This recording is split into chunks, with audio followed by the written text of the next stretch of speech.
अगं चल ना माधुरी, तू पण ना एखाद्या म्हाताऱ्या बाईसारखी बोलायला लागली आहेस की लग्नाच्या आधी घराच्या बाहेर पाऊल ठेवायचं नाही. अरे यार, जी मजा लग्नाआधी मेहंदीच्या रात्री बाहेर मैत्रिणींसोबत आईस्क्रीम खाण्याची आहे, ती मजा घरामध्ये बसून वडीलधाऱ्या माणसांचे तेच ते सल्ले ऐकण्यामध्ये थोडी ना असते. मला काहीही माहीत नाही. बस तू उद्या रात्री 12 वाजेपर्यंत टेरेसवर ये आणि तिथून कंपाऊंड क्रॉस करून आम्ही सगळ्या मुली तुला आमच्या टेरेसवर भेटू.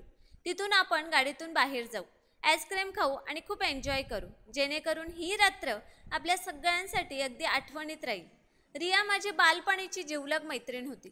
परिसरात राहणाऱ्या सगळ्याच मुलींची एकमेकींसोबत खूप चांगली घट्ट मैत्री होती. त्यातल्या काहींचं लग्न देखील झालं होतं आणि जिचं कुणाचं लग्न व्हायचं, आम्ही मेहंदीच्या रात्री असेच तिला आमच्या सोबत घेऊन जायचो. आईस्क्रीम खायचो आणि खूप सारी मस्ती करून पुन्हा परत यायचो, जेणेकरून ती रात्र आम्हाला आठवणीत राहील. परंतु माझं कुटुंब जरा शिस्तीचं होतं. मुलींना जास्त मोकळीक देणं हे त्यांना अजिबातच पटायचं नाही. त्यामुळेच माझ्या आईने तर लग्नाच्या महिनाभर आधीच माझ्यावर नियम लावले होते की खबरदार, जर तू विनाकारण बाहेर जाण्याचं नाव जरी घेतलं असतं. हे सगळं लग्नाच्या आधी अजिबात ठीक नाही. रोजच्या रोज माझ्या मैत्रिणी संध्याकाळी माझ्या घरी यायच्या आणि आम्ही असंच धमाल मस्ती करून गाणं वगैरे बोलून खूपच गोंधळ घालायचो.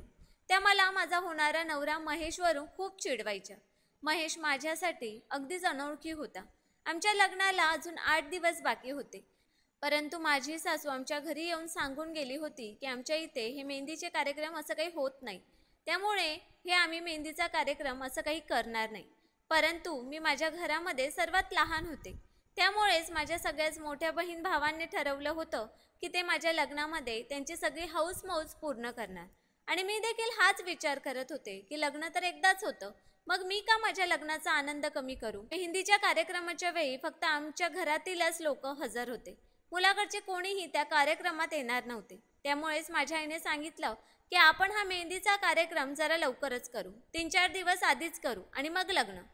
रात्रीचे 1 वाजले होते आणि मी रियाला समजावून थकले होते की माझ्या आईने तर मला खोलीतून बाहेर निघण्यासाठी देखील मनाई केली आहे, मग तू मला कशी काय बाहेर घेऊन जाशील.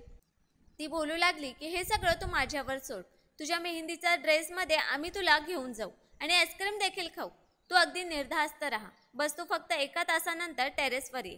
आणि मग तेच झालं. तो मेहंदीचा कार्यक्रम रात्री 1 पर्यंत चालू होता. त्यानंतर सर्व थकून आपापल्या खोलीत जाऊन गाढ झोपले. जसे रात्रीचे 2 वाजले, रियाचा फोन आला की आम्ही सगळ्या मुली आमच्या टेरेसवर आलो आहोत, तू फक्त लवकर वरती ये.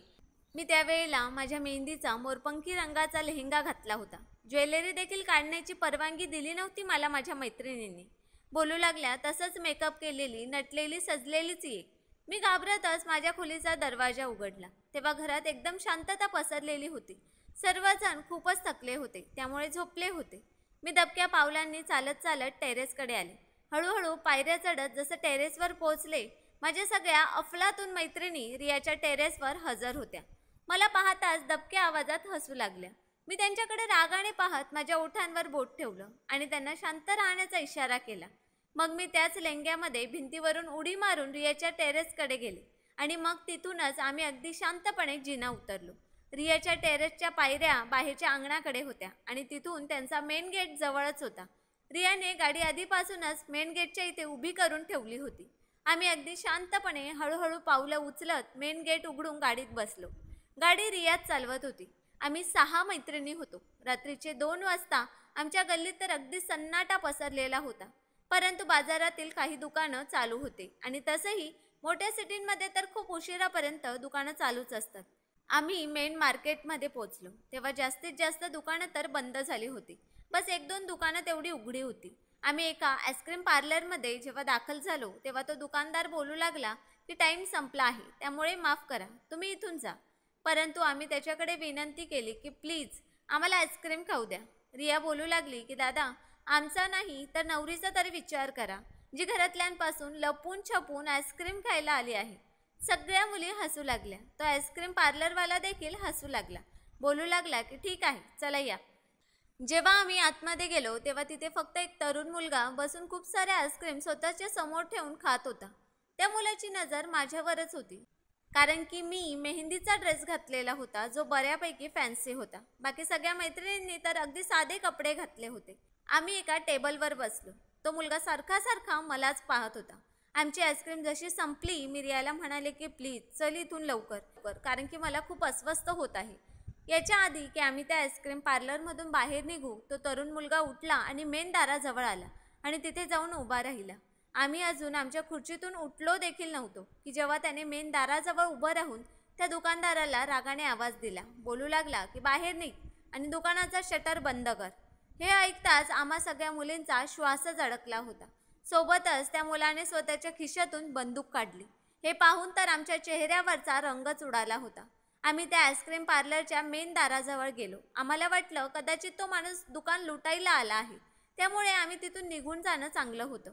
आम्ही म्हणालो की आम्हाला इथून बाहेर जायचं आहे. तो तरुण मुलगा माझ्याकडे येऊ लागला. बोलू लागला, असं कसं काय जाऊ देऊ तुला?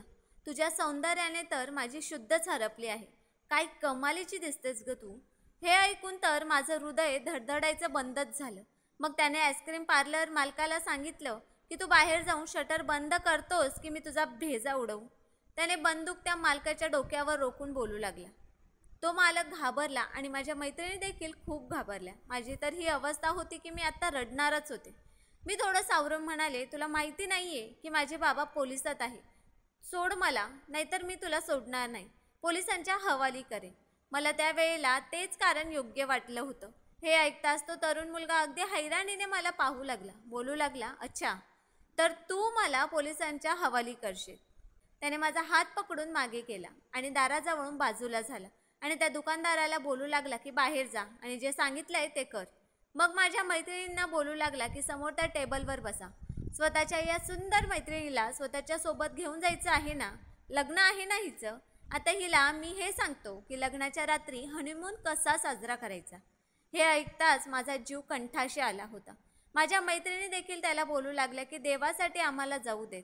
आम्ही तुला आमचे मोबाईल पर्समधले जितके पैसे असतील ते सर्व द्यायला तयार आहोत. यावर तो बोलू लागला की नाही, मला पैसे नकोच आहेत. मला तर फक्त ही मुलगी हवी आहे. मी त्याच्यासमोर हात जोडले. मी म्हणाले, मला जाऊ दे. तुला देवाची शपथ आहे, मला बर्बाद करू नकोस.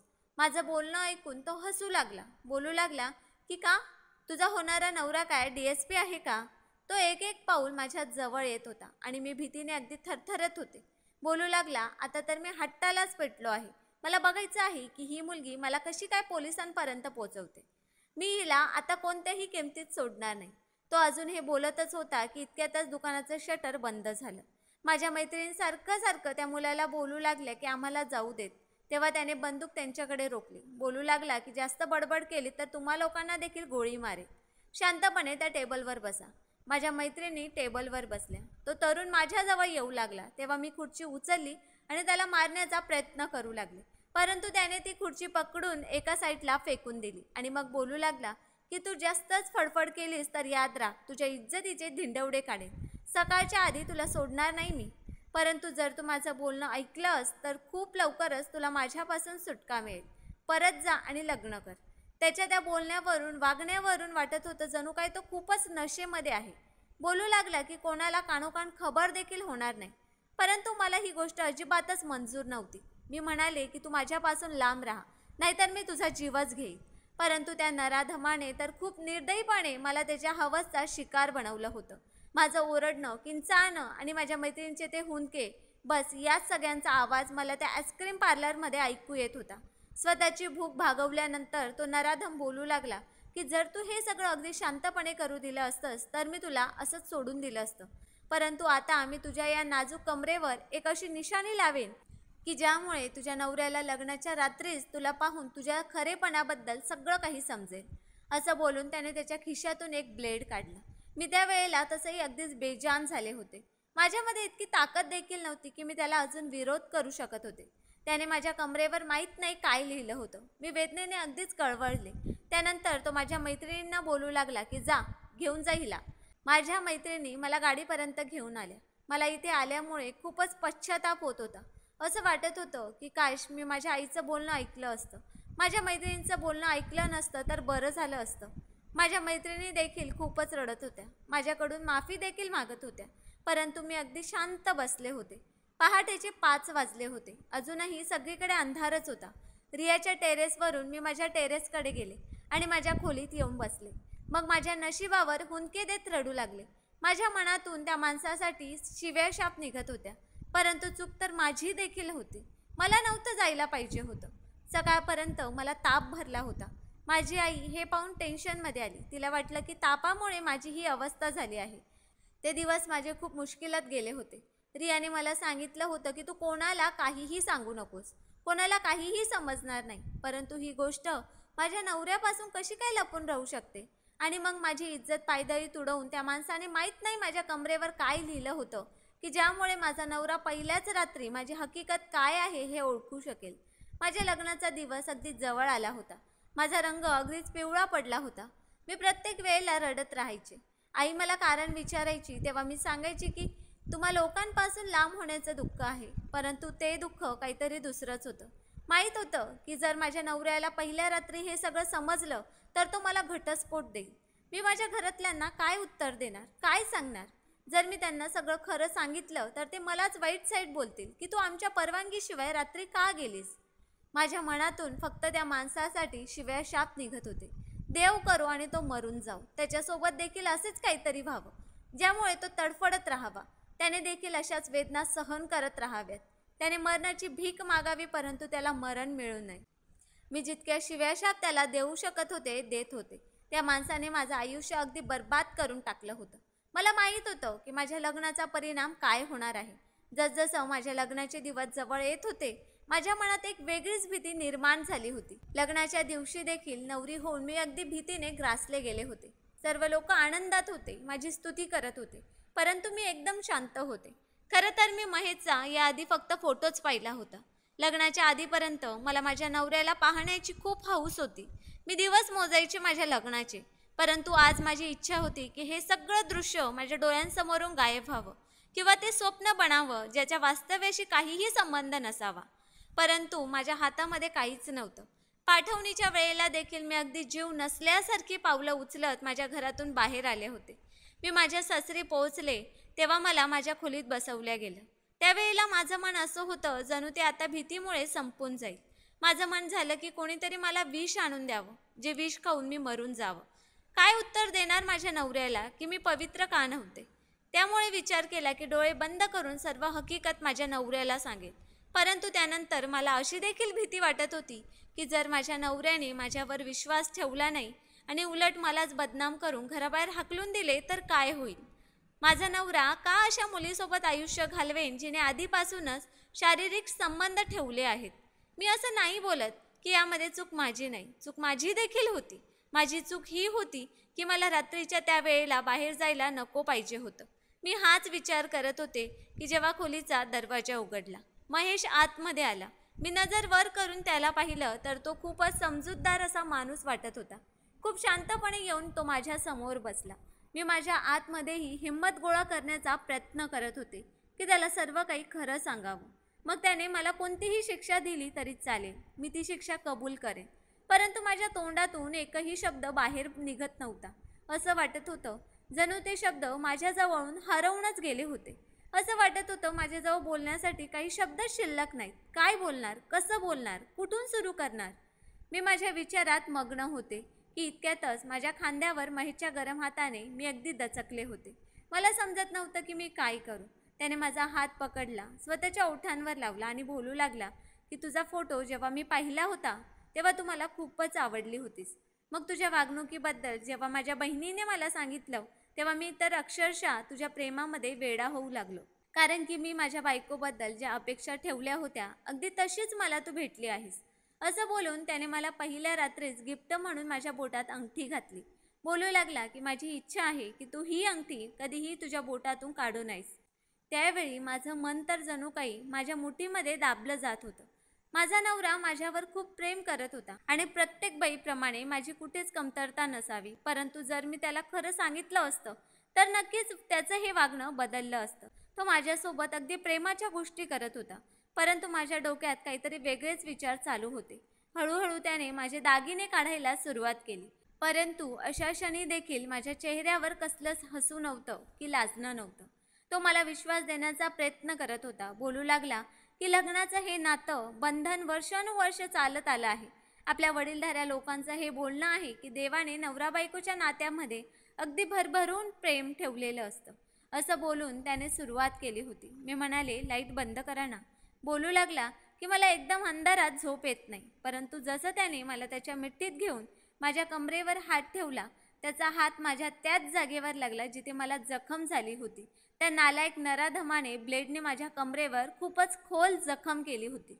त्या दिवसांमध्ये त्या जखमेने मला अजिबातच चैन पडू दिली नव्हती आणि योगायोग असा होता की महेशचा हात सरळ त्याच जखमेवर गेला होता.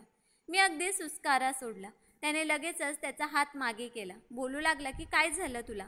मी म्हणाले, मला थोडं लागलं होतं. माझ्या मैत्रिणी मेहंदीच्या कार्यक्रमात मेहंदीच्या प्लेटवर मेणबत्ती लावत होत्या. तेव्हा अचानक त्या मेणबत्तीने माझा ड्रेस थोडा जळाला. त्यामुळेच माझ्या कमरेवर जरा भाजलं होतं. हे ऐकताच महेश उठून बसला आणि बोलू लागला, मग तर तुला खूपच त्रास होत असेल. असं कर, तू कोणता तरी साधासा ड्रेस घाल. काढ हा जड शालू, जो तुला खूपच त्रास देत आहे. हे ऐकताच मी अजूनच घाबरले. मी देखील उठून बसले. विचारू लागला, दाखव, कुठे आहे जखम? हे ऐकून तर मला खूप मोठा धक्का बसला. मी कसं त्याला दाखवू शकत होते, कारण की त्या तरुणाने हे सांगितलं होतं की जेव्हा तुझा नवरा हे पाहिल तेव्हा त्याला लगेच समजेल की तुझ्यासोबत काय झालं आहे. मला खूपच भीती वाटत होती. मी लगेचच उठून उभी राहिले. मी म्हणाले की मी साधा ड्रेस घालून येते. मी लगेचच कपाटातून एक साधा ड्रेस घेतला. तिथून उजेडात गेले. मी माझ्या कमरेवरची जखम पाहण्याचा पूर्ण प्रयत्न केला, पण ते मला काही दिसत नव्हतं की त्याने काय लिहिलं आहे. मी कपडे बदलले आणि बाहेर आले. मला वाटलं महेशच्या डोक्यातून हे सर्व निघून गेलं असेल. मी पुन्हा झोपले. तेव्हा तो बोलू लागला की ये, मी तुला मलम लावून देतो. त्याने साईड टेबलवरून एक ट्यूब काढली. बोलू लागला, या मलमने भाजलेल्या जखमेवर लगेचच आराम मिळतो. मी ते मलम त्याच्या हातातून घेतले. मी म्हणाले, नाही, नको, मी स्वतः लावेन. बोलू लागला, मी लावू शकत नाही का? तुला जिथे जखम आहे तिथे तुझा हात पोचणार नाही. माझी अशी अजिबात इच्छा नव्हती की त्याने ती जखम पाहावी, कारण की त्यामुळे माझं सत्य समोर आलं असतं. माझी तर इच्छा होती की ही वेळ कसंही करून निघून जावी, परंतु मी सारखं सारखं बोलल्यानंतर देखील तो ऐकला नाही. मी माझे डोळे बंद केले आणि स्वतःला नशिबाच्या स्वाधीन केले. मी जितका प्रयत्न करू शकत होते केले होते. आता जर माझ्या नशिबात माझ्या संसाराचं तुटून जाणंच लिहिलं होतं, तर मग मी काय बोलू शकत होते? जसं त्याने माझा ड्रेस वर केला, तो काही वेळ माझ्या जखमेला पाहतच बसला. काहीच म्हणाला नाही आणि मग लगेचच त्याने माझा ड्रेस खाली केला आणि वॉशरूममध्ये निघून गेला. त्याने वॉशरूमचा दरवाजा खूपच जोरात बंद केला आणि माझं हृदय होतं जणू काय धडधडायचंच बंद झालं होतं. कदाचित त्याला माझं सत्य समजलं होतं. मला वॉशरूममधून पाण्याचा आवाज येत होता. माझं हृदय जोरजोरात धडधडत होतं. कदाचित वॉशरूममधून बाहेर आल्यावर तो नक्की सर्व पाहुण्यांमध्ये गोंधळ घालून मला घरातून हाकलून लावेल. हे लोक माझ्या घरातल्यांना बोलावून त्यांचा अपमान करतील.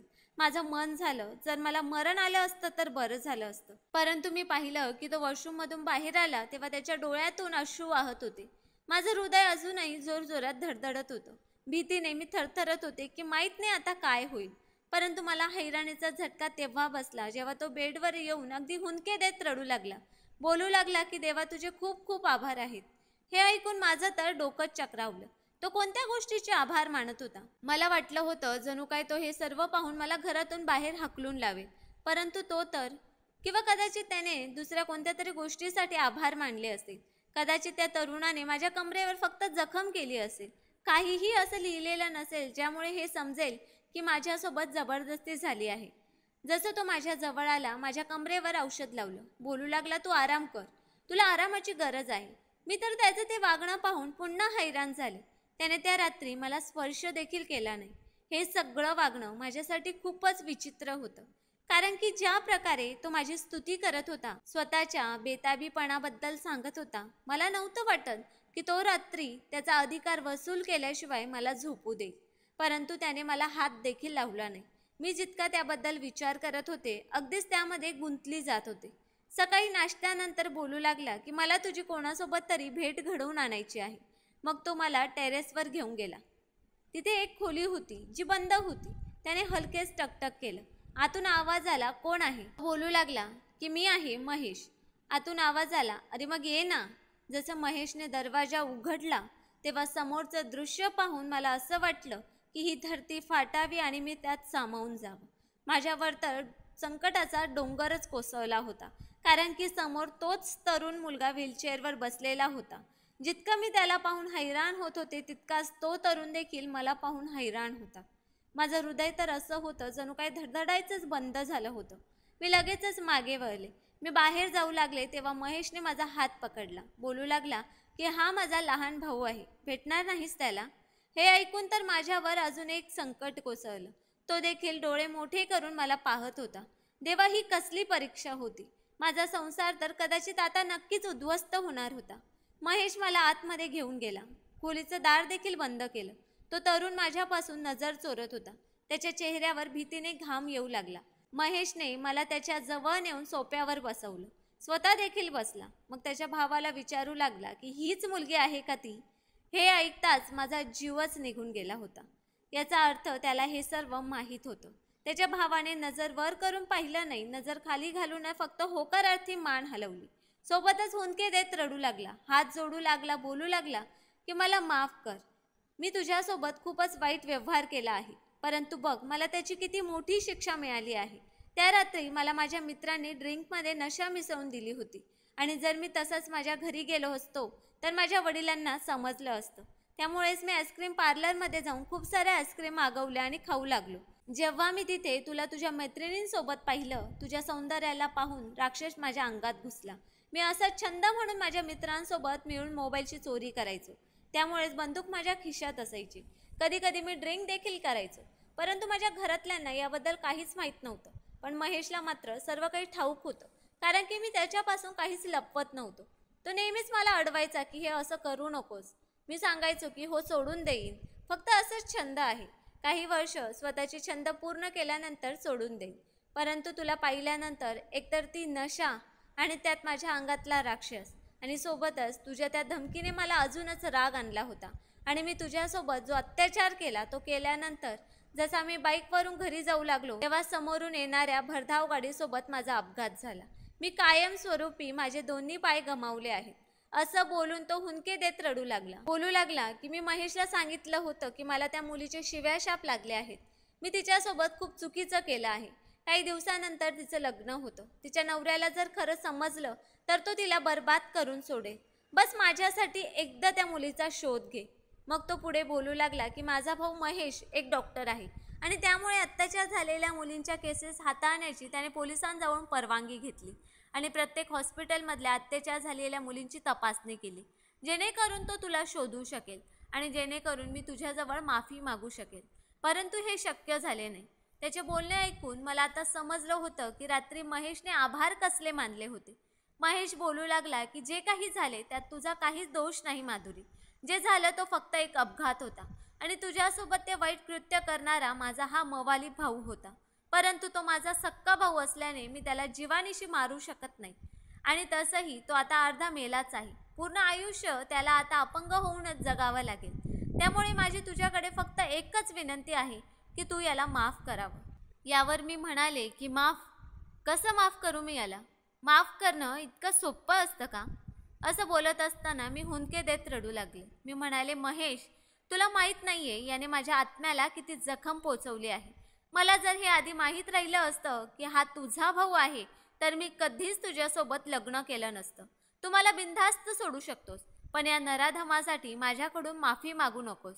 असं बोलून रडतच मी खोलीतून बाहेर निघाले आणि जिना उतरून माझ्या खोलीत गेले. खोलीचा दरवाजा बंद करून रडू लागले आणि विचार करू लागले की ही कसली परीक्षा आहे. जर हा महेशचा भाऊ राहिला नसता तर महेशने माझा स्वीकार केला असता का? मी तुम्हाला विचारते, जर तो नराधम महेशचा भाऊ राहिला नसता तर महेशने मला कबूल केलं असतं का? माफ करणं इतकं सोपं असतं का? मित्रांनो, तुम्हाला काय वाटतं ते कमेंट करून नक्कीच सांगा आणि स्टोरी आवडली असेल तर व्हिडिओला लाईक आणि चॅनलला सबस्क्राईब करायला विसरू नका. धन्यवाद.